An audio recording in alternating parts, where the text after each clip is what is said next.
নমস্কার। বিশ্বকবি কবিগুরু রবীন্দ্রনাথ ঠাকুরের প্রয়াণ দিবসে তাঁর প্রতি আমার ছোট্ট শ্রদ্ধার্ঘ্য নিবেদন।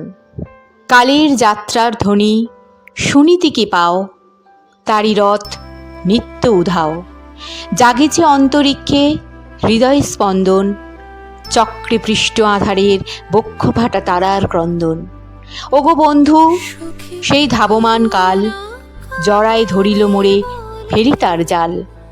তুলে নিল দ্রুত রথে দুঃসাহসী ভ্রমণের পথে, তোমা হতে বহু দূরে। মনে হয় অজস্র মৃত্যুরে পার হয়ে আসিলাম, আজি নবপ্রভাতে শিখর চূড়ায় রথের চঞ্চল বেগ হাওয়ায় উড়ায় আমার পুরানো নাম।